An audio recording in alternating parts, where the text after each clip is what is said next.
Assalamualaikum warahmatullahi wabarakatuh. Alhamdulillahi rabbil alamin. Wa bihi nasta'inu ala umuri dunya waddin.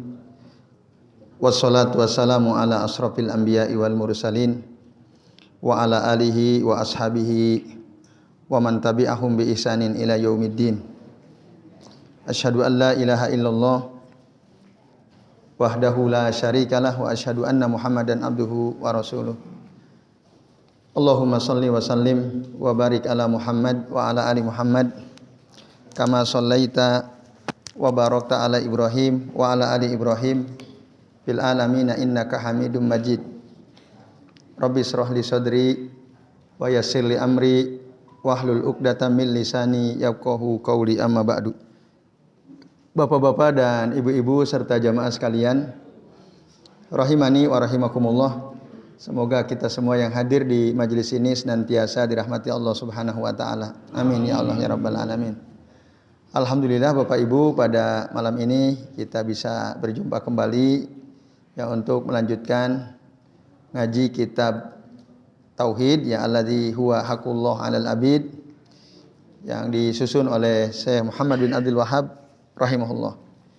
Dan pada kesempatan kali ini kita akan membahas bab ke-65 ya. Bab tentang la yustashfa'u billahi ala khalqihi. Tidak boleh Allah jadikan syafaat perantara ya kepada makhluknya. Itu la yustashfa'u billah, tidak boleh ya kita meminta syafaat Allah atau kita jadikan Allah sebagai perantara ya, untuk meminta sesuatu kepada makhluknya. Itu tidak boleh ya. Mari kita perhatikan, ada satu dalil yang disebutkan dalam bab ini, yaitu hadis dari Jubair bin Mut'im radhiyallahu anhu qol, dia mengatakan jaa a'rabiyyun ilan nabiyyi sallallahu alaihi wasallam. Ada seorang Arab, A'rabi itu orang Arab yang tinggal di pedalaman, jauh dari kota gitu ya, A'rabi, atau sering diterjemahkan Arab Badui gitu ya. Badawi, Badiah. Badui itu dari bahasa Arab itu ya. Badiah dari kata Badiah, Badui, Badawi yang tinggal di perkampungan, jauh dari kota. Datang dia kepada Nabi sallallahu alaihi wasallam, orang Arab kampung gitu ya. Udik lah kalau bahasa kitanya. Nah, lalu faqala, dia datang dan berkata kepada Rasul ya sallallahu alaihi wasallam, ya Rasulullah, wahai Rasulullah, nuhikatil anfus, yang artinya ya Rasulullah, jiwa-jiwa atau orang-orang menjadi lemah, waja'al iyal, keluarga kelaparan, wahalakatil amwal, harta habis gitu ya. Karena apa? Kemarau panjang. Hampir sama dengan kita ini ya. Nah, alhamdulillah hari ini hujan ya. Allahumma sayyiban nafi'a. Nah, jadi kemarau panjang. Akhirnya ya, ternak-ternak tidak bisa makan. Karena pakan ternak tidak ada. Kering semua. Ya, aktivitas tertahan.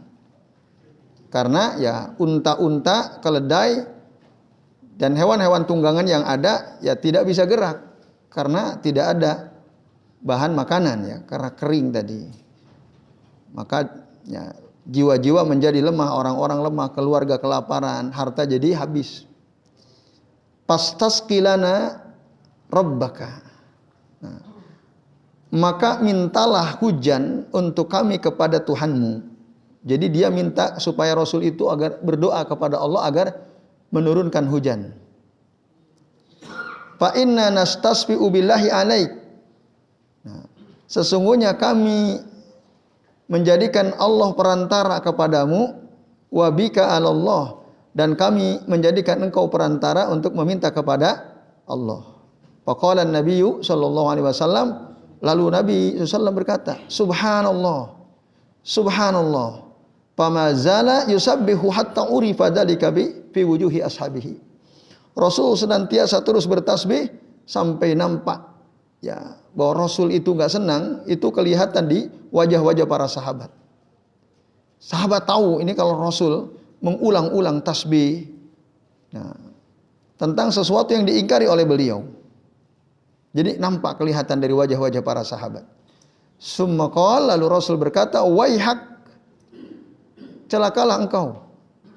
Atau wailul lak, celakalah engkau. Atadri mallah, tahukah engkau Allah?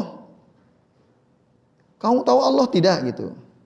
Inna sya'nallahi a'zamu min dzalik. Sesungguhnya keadaan Allah itu lebih agung daripada yang engkau tadi ucapkan. Jadi engkau menjadikan Allah perantara untuk meminta sesuatu kepadaku.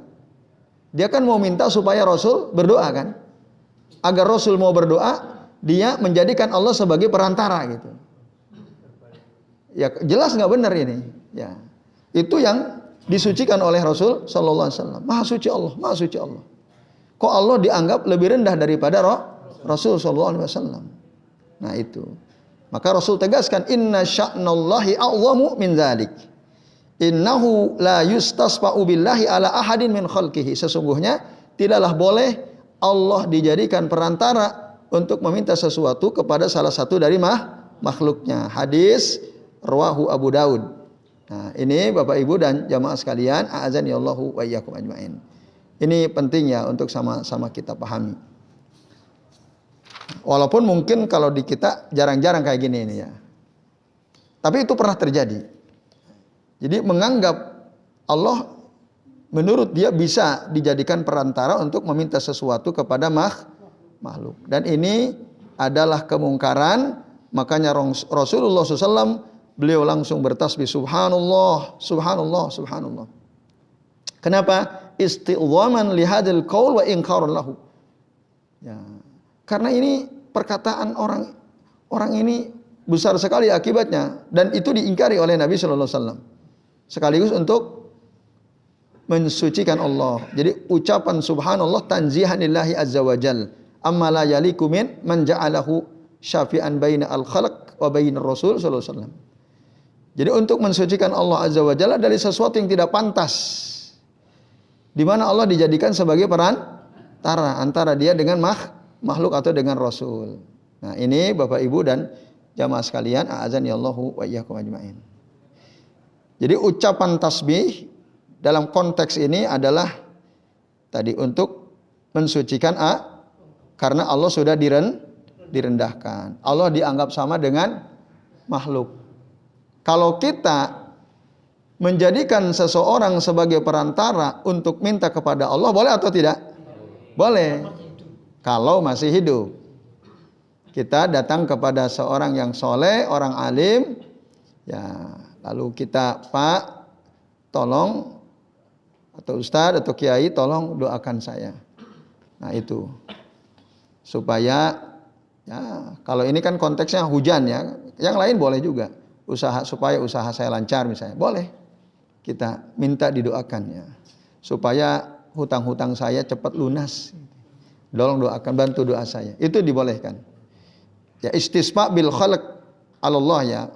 Jadi menjadikan makhluk sebagai perantara untuk meminta sesuatu kepada Allah itu boleh, dan itu tidak ditegur, tidak diingkari oleh Nabi sallallahu alaihi wasallam. Yang diingkari oleh Nabi, dia menjadikan Allah sebagai perantara antara dia dengan Rasul. Ya, karena dia mau minta sesuatu kepada Rasul, lalu dia menjadikan Allah sebagai perantara. Nah, Bapak Ibu dan jemaah sekalian, ya, jadi tasbih itu mensucikan Allah dari sesuatu yang tidak pantas, dari sesuatu yang kurang, aib, termasuk ketika Allah disamakan, ditamsil atau ditasbih ya. Allah disamakan, diserupakan dengan makhluk. Ya. Jadi kalau zat yang maha kuasa disamakan dengan zat yang serba terbatas, itu merendahkan zat yang maha kuasa atau tidak? Merendahkan. Sama kata para penyair itu, ibarat kita ya, menyamakan pedang yang tajam dengan tongkat. Misalnya gini, alam taro anna sayfa yanqusu qadruhu idza qila inna sayfa amdu minal asa. Tidakkah engkau tahu bahwa pedang itu akan berkurang kadar kehebatannya apabila ada orang mengatakan pedang ini lebih tajam daripada tongkat? Sebanding atau tidak? pedang itu tambah hebat atau tambah rendah? Ya tambah rendah, pembandingnya sesuatu yang enggak tajam. Nah, ibarat seperti itu kata penyairnya. Kalau kita menyamakan Allah Ta'ala dengan makhluk. Nah, Bapak Ibu dan jamaah sekalian, rahimani wa rahimakumullah. Kemudian kata waih itu, waihaka tadi ya. Ada sebagian ulama mengatakan ini sama seperti wailul lak. Ya. Yang ini sering kita dapatkan ya. Wailul lak atau juga wais ya. Wais, wail, waih itu sama. Menurut sebagian ulama. Bisa waihak atau waihan lak bisa. Nah, tapi ada keterangan berbeda dari ulama bahasa. Inna waih kalimatu tarahum. Kalau wail itu kalimat wa'id.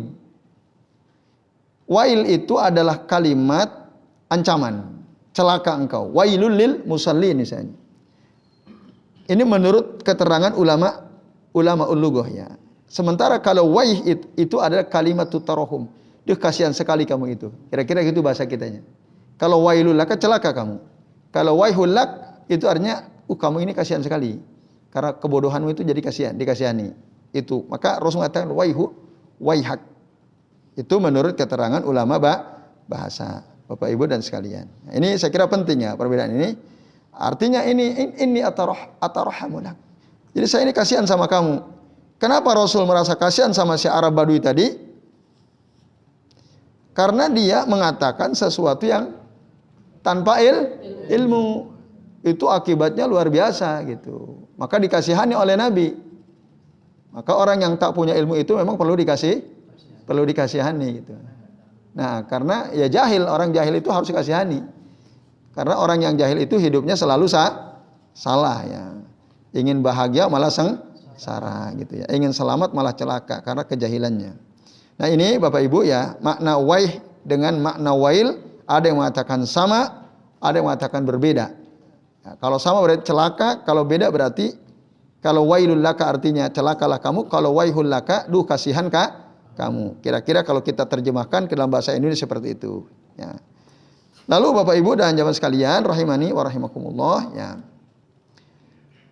Jadi ya hadis ini tadi jelas ya menjelaskan bahwa kita tidak boleh menjadikan Allah sebagai perantara. Innahu la yustasfa'u billahi ala ahadin gitu. Jadi kita enggak boleh minta sesuatu kepada seseorang lalu kita jadikan Allah sebagai perantara. Nah, Bapak Ibu dan sekalian, karena tadi keagungan Allah Ta'ala. Tapi, nah ini penting ya catatan, hadis ini riwayat Abu Daud. Bapak Ibu lihat di catatan kaki, wa huwa dhaif, hadis ini dhaif. Dhaif, tapi maknanya sahih. Nah, jadi ada hadis itu dhaifun sanadan sahihun matanan. Sanadnya memang lemah tetapi isinya benar. Gitu. Kata saya Ibnu Al-Utsaimin, wa hadzal hadisu fihi dhafun walakin ma'nahu sahih. Annahu la yajuzu li ahadin an yaqul nastasfa'u billahi alaihi. Maknanya benar bahwa kita enggak boleh menjadikan Allah sebagai perantara untuk meminta sesuatu kepada sesuatu. Bisa diterima, bisa. Maknanya sahih. Tapi kita juga harus tahu bahwa ini hadisnya dhaif. Ya ini saya kira pentingnya. Iya, karena ada sanad dari perawi hadis ini yang lemah ya. Ada memang hadis begitu. Sahihun matanan dhaifun sanadan ada.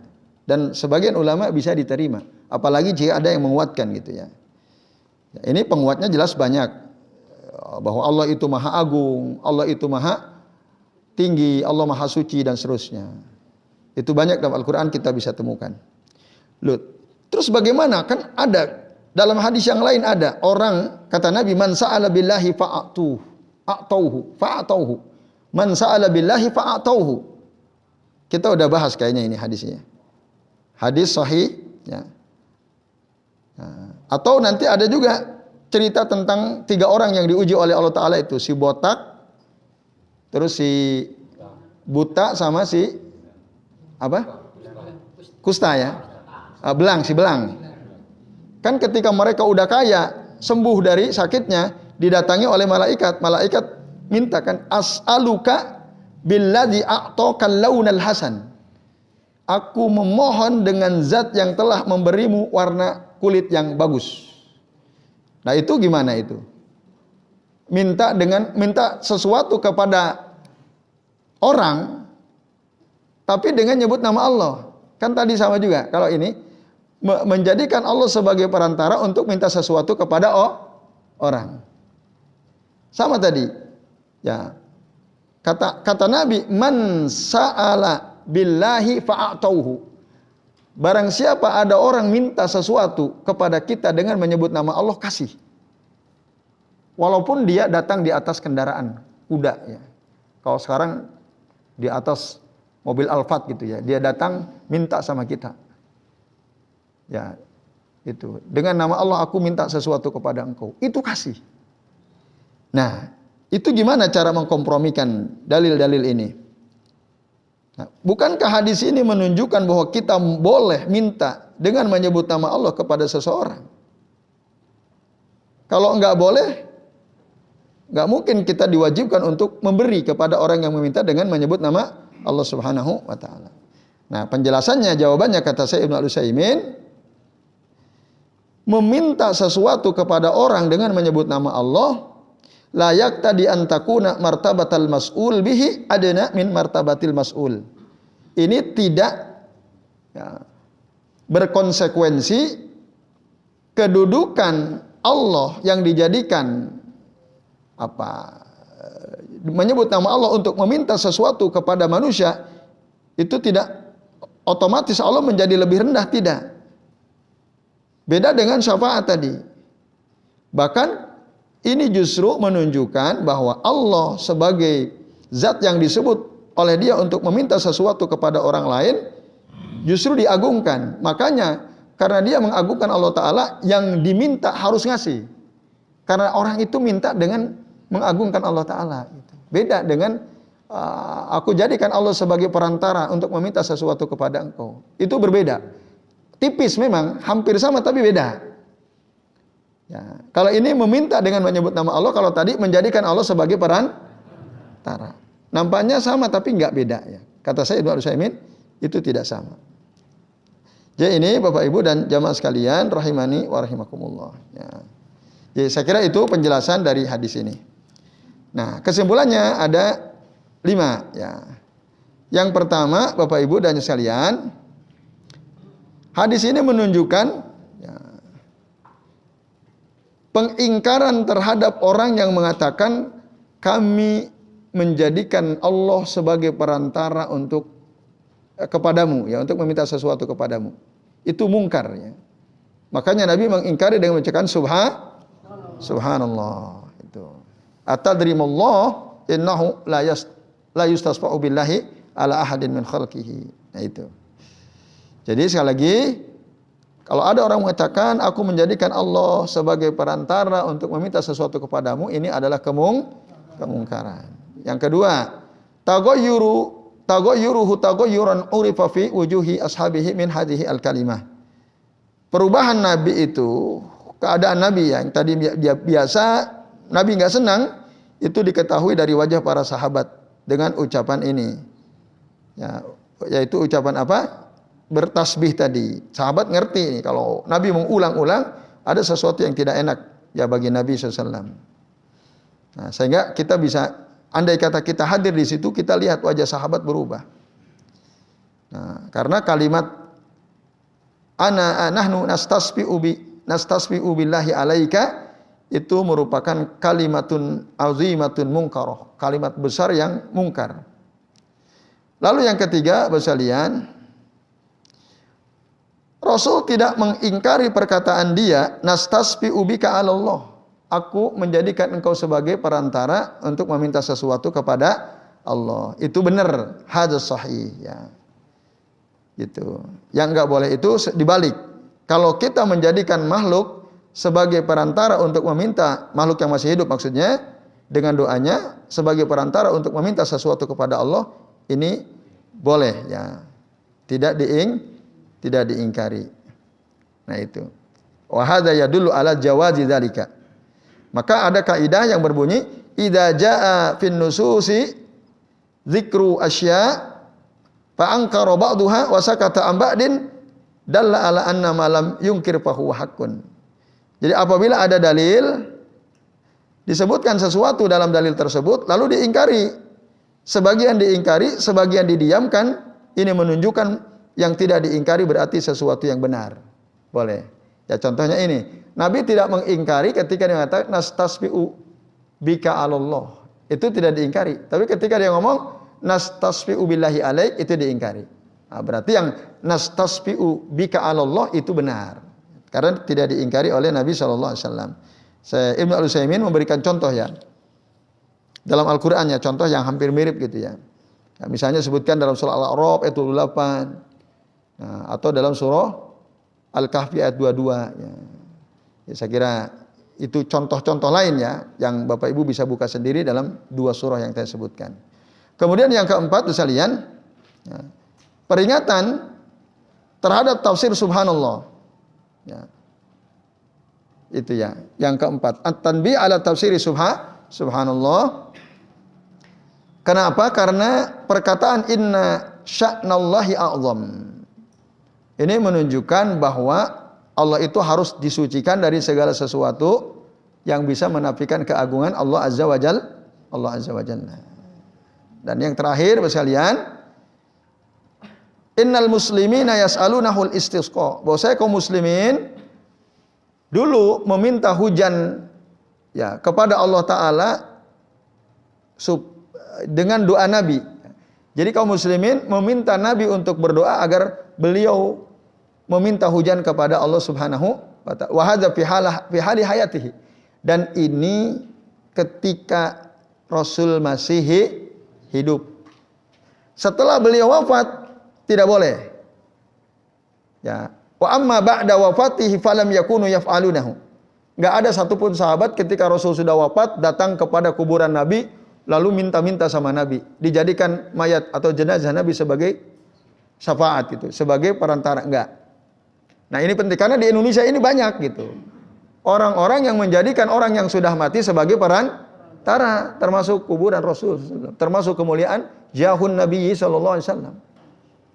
Nah, mereka punya dalil tapi salah dalam beristidlal ya. Yaitu apa? Ya. Dulu ketika Rasul sudah wafat terjadi lagi kekeringan di zaman Khalifah Umar ibn al-Khattab radhiyallahu anhu. Lalu Umar ibn al-Khattab datang kepada Al-Abbas pamannya Rasul, memohon kepada beliau supaya beliau Al-Abbas berdoa kepada Allah Ta'ala agar Allah menurunkan hujan. Maka Umar mengatakan, Allahumma inna kunna natawassalu ilaika binabiyyina fatusqina. Ya Allah, dulu kami ya bertawasul kepada engkau dengan nabimu untuk supaya engkau turunkan hujan. Artinya kami datang kepada nabimu supaya nabi meminta hujan kepada engkau, lah engkau turunkan hujan. Wa inna natawassalu ilaika bi ammi nabiyyina fasqina. Dan sesungguhnya kami sekarang, kata Umar, bertawasul kepada engkau dengan paman nabi kita. Paman nabi kami yaitu Al-Abbas. Maka turunkanlah hujan ya Rob. Nah, kata mereka ini ya dalil bahwa Umar saja bertawasul dengan kehormatan Al-Abbas. Nah, itu batil kesimpulannya. Enggak demikian. Ya, Nabi dulu ketika masih hidup, sahabat datang minta supaya Nabi berdoa, masih hidup. Ketika Nabi sudah wafat, mereka tidak ke Nabi lagi. Kepada siapa? Orang soleh, siapa? Al-Abbas. Bukan dengan kemuliaan Al-Abbas, tapi supaya Abbas ibnu Abdul Muttalib berdoa kepada Allah Ta'ala supaya Allah turunkan hujan. Nah, maka dalam sebagian riwayat dikatakan anna Umar ibn al-Khattab radhiyallahu anhu kana ya'muru al-Abbas fayaqumu fayad'u.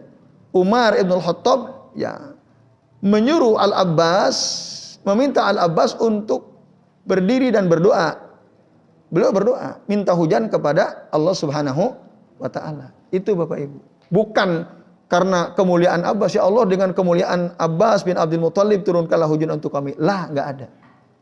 Kalau kita tuh banyak banget tuh yang bertawasul dengan kemuliaan Nabi ya. Nabi sudah wafat. Contoh aja ada sholawat tuh.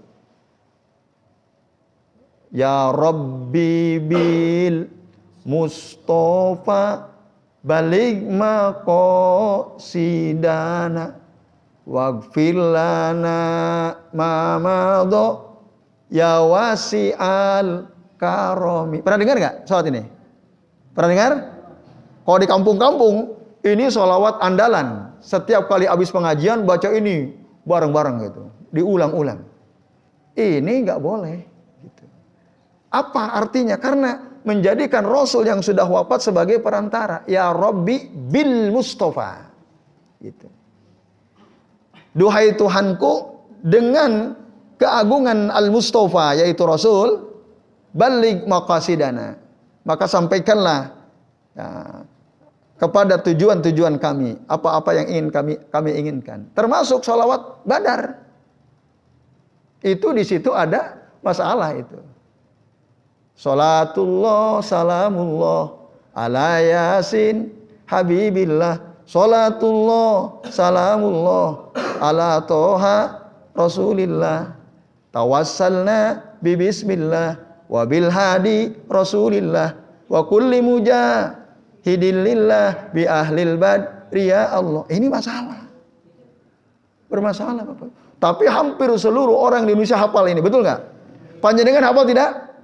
Hafal. Nah, di situ Bapak Ibu sekalian ada masalah ya. Bertawasul dengan sesuatu yang sudah tidak ada itu nggak boleh. Dan ini termasuk suatu kesyirikan. Ketika Rasul masih hidup boleh. Tadi kan tawasul dengan apa? Dengan sang pemberi petunjuk Rasulullah. Bertawasul dengan seluruh mujahid fi sabilillah. Bertawasul dengan para sahabat ahlul badar. Ya Allah kan gitu. Nah, di situ masalahnya. Bapak Ibu dan sekalian. Nah, terakhir kita azan dulu. Nanti kita lanjut sedikit lagi ya. Ya, monggo yang bertugas muadzin. Ya, alhamdulillah Bapak Ibu dan jemaah sekalian, ya kita sudah tiba di waktu Isya. Sedikit lagi kita tuntaskan sambil menunggu waktu iqamah. Jadi sekalian, ada sebagian kaum muslimin mereka ya bahkan menganjurkan kita bertawasul dengan orang yang sudah mati. Orang-orang soleh yang sudah mati termasuk tawasul dengan kehormatan Nabi SAW. Kalau kita baca kitab-kitab para ulama ya Ahlus Sunnah ya, misalnya ada kitab Mukhtasar Al-Aqidah Al-Islamiyah fi Do'il Kitab wa Sunnah An-Nabawiyah As-Sahihah karya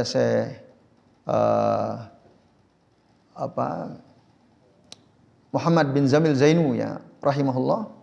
Di sana disebutkan, diterangkan apa aja tawasul yang masru', tawasul masru' dan apa saja tawasul al-mamnu yang dilarang. Atau juga dalam kitab Minhaj At-Taifah Al-Mansurah. Ya. Itu. Di sana juga sama dirinci ya oleh beliau rahimahullah tentang apa saja wasilah-wasilah yang tawasul yang dibolehkan secara syariat. Nah, jadi di antaranya apa? Tawasul yang dibolehkan yaitu tawasul dengan menyebut nama Allah, asma Allah dan sifat Allah boleh. Tawasul dengan doa orang yang masih hidup boleh. Tawasul dengan amal soleh kita boleh. Tawasul dengan keimanan kita kepada Rasul boleh. Nah, yang mamnu selain itu, tawasul dengan kemuliaan orang yang sudah wafat dari orang soleh, termasuk dari Nabi SAW. Tapi mereka punya dalil, katanya ini dasarnya. Ya, ada kisah ar-rajulil atba. Atba itu adalah seseorang yang mengaku punya dosa, punya salah. Dia duduk di samping kuburan Nabi SAW. Kana jalisan inda qabrin Nabi SAW. Faja'a Arabiyun, datang lalu orang Arab Badui. Faqala assalamu alaikum ya Rasulullah. Dia mengucapkan salam ketika datang ke makam, ke kuburannya Rasulullah. Lalu dia berkatakan, Sami'tullah ta'ala yaqul, aku mendengar Allah Ta'ala berfirman, walau annahum idzalamu anfusahum, ya, apabila mereka dulu berbuat zalim kepada diri mereka sendiri, ja'uka, mereka datang kepadamu. Mu di sini siapa? Rasulullah SAW.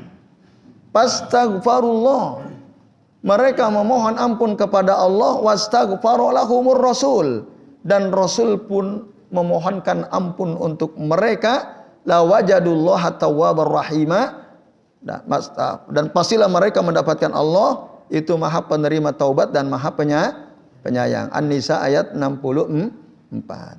Jadi orang Arab ini setelah ngucapin salam kepada Nabi membaca ayat ini. Lalu dia mengatakan, wa inni qad ji'tu mustaghfiran li dzambi mustasfi'an bika ila rabbi.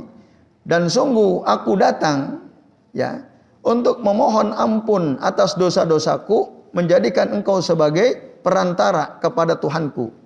Engkau di sini siapa? Rasul sudah mati atau masih hidup? Karena sudah wafat, beliau ada di kuburannya.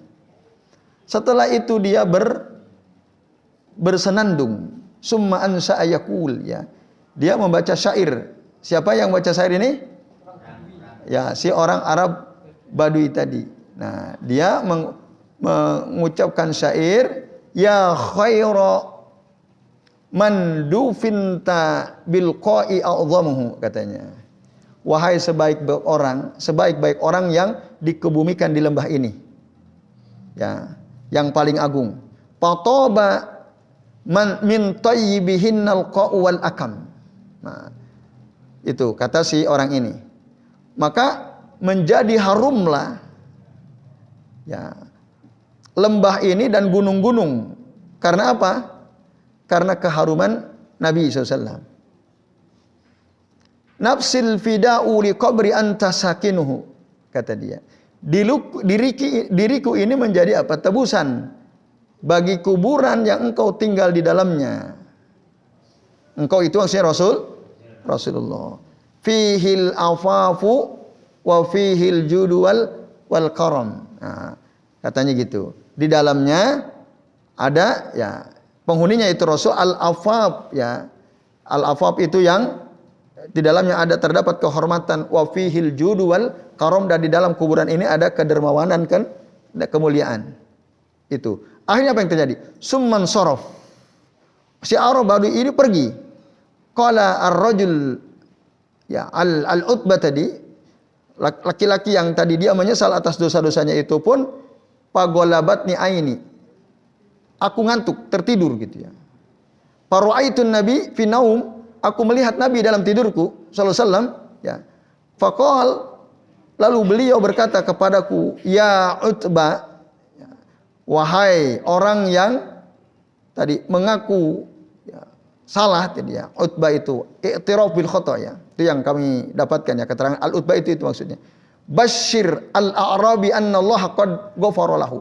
Berikan kabar gembira kepada orang si Arabi tadi, Arab Badui tadi, bahwa Allah telah mengampuni dosanya. Nah, dia orang Arab itu tawasul dengan siapa?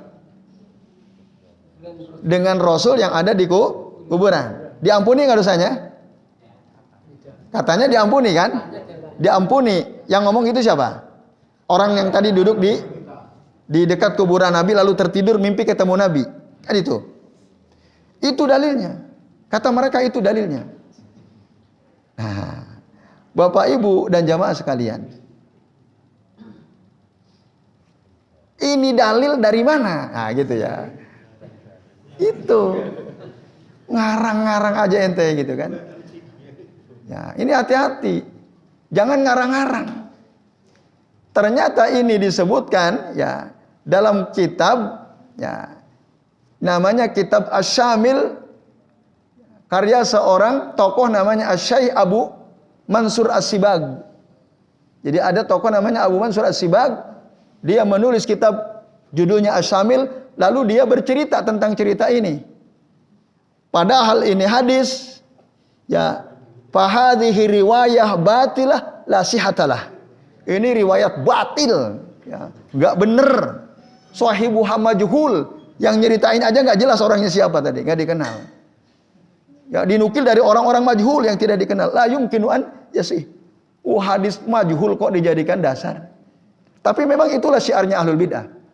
Mereka itu bersandar kepada riwayat-riwayat yang batil. Kalau enggak dhaif ya maudhu, palsu atau batil seperti ini.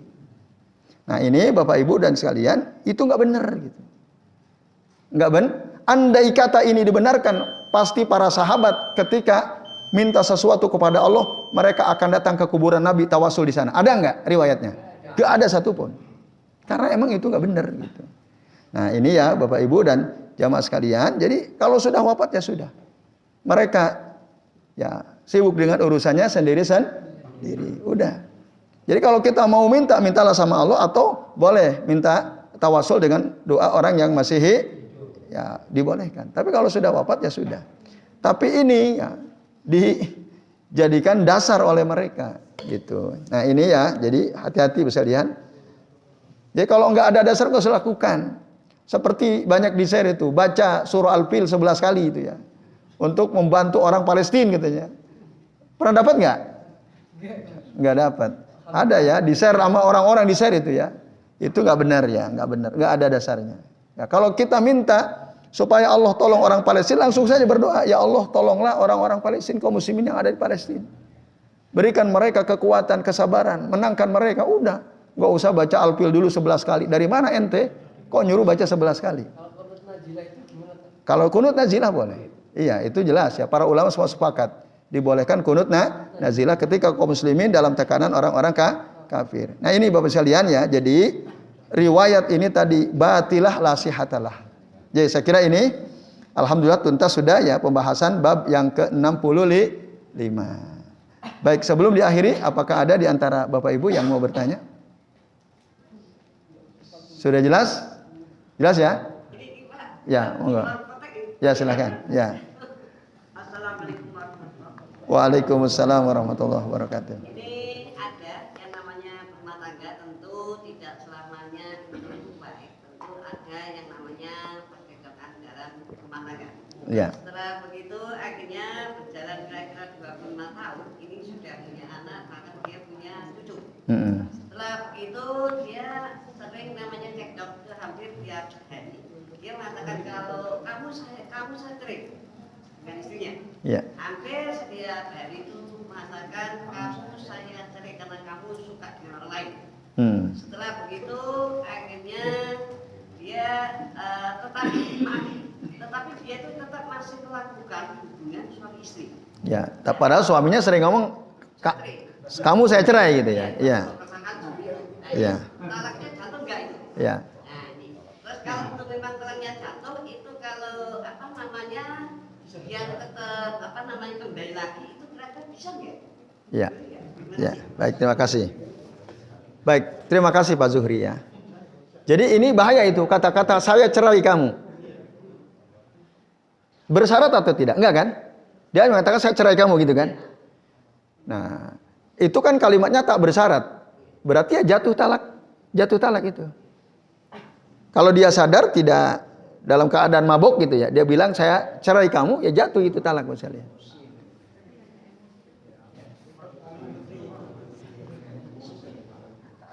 Emosinya gimana? Nah, itu kan perlu juga dilihat kadar emosinya ya. Tapi itu kan nampaknya masih bisa dikendalikan emosinya kan? Itu jatuh talak itu. Saya cerai kamu. Kecuali kalau saya cerai kamu, kalau kamu ketahuan berduaan sama si fulan. Nah, itu kan bersyarat. Selama nggak ketahuan berduaan sama suaminya, berarti belum jatuh talaknya. Tapi kalau ketahuan berarti jatuh talak. Itu bersyarat. Kalau tanpa syarat berarti jatuh itu. Terus bagaimana? Berapa kali dia mengucapkan itu? 1. Terus Bapak Ibu, kalau dia baru sekali berarti jatuh talak 1. Wanita yang dicerai talak 1 masa iddahnya berapa lama? Salah 1 quru. 3 kali suci atau 3 kali haid. Nah, selama dalam masa itu kok balik lagi, boleh berarti rujuk.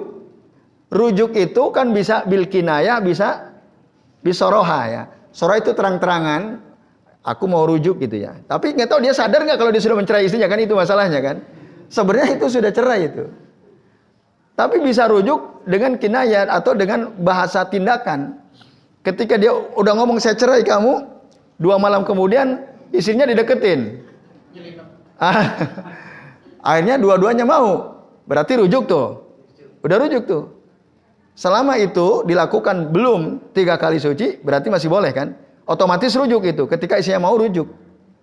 Abis gitu ngomong saya cerai kamu. Cerai lagi kan? Seminggu kemudian kumpul lagi. Berarti rujuk lagi kan? Udah 2. Nah, selama belum lewat batas 3 kali suci, masih boleh itu rujuk otomatis dengan tindakan. Nah, lalu dia ngomong lagi, saya cerai kamu. Nah, ini berarti udah talak 3. Nah, kalau sudah talak 3, enggak boleh balik. Haram. Sampai si istrinya nikah lagi dengan laki-laki lain secara alami, dan mereka bercerai secara alami, baru nanti suaminya melamar lagi, ya, menikahi lagi. Itu. Kalau enggak, maka setelah dia bilang saya cerai kamu yang ketiga kalinya, wah itu zina itu. Nah itu Pak Zuhri. Nah maka hati-hati ya sekalian, jangan gampang-gampang mengatakan saya cerai kamu gitu ya.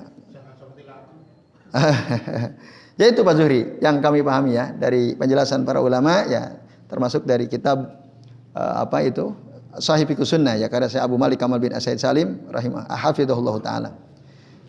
Jadi Bapak Ibu, jelas ya? Ya, mudah-mudahan bermanfaat. Terima kasih atas perhatiannya. Tadi ya hati-hati ya. Hati-hati dalam bertawassul. Jadi ada yang boleh, ada yang tidak boleh. Baik, mari kita akhiri kajian kita dengan membaca doa kafaratul majlis. Subhanakallahumma wa bihamdika asyhadu an la ilaha illa anta astaghfiruka wa atubu ilaik.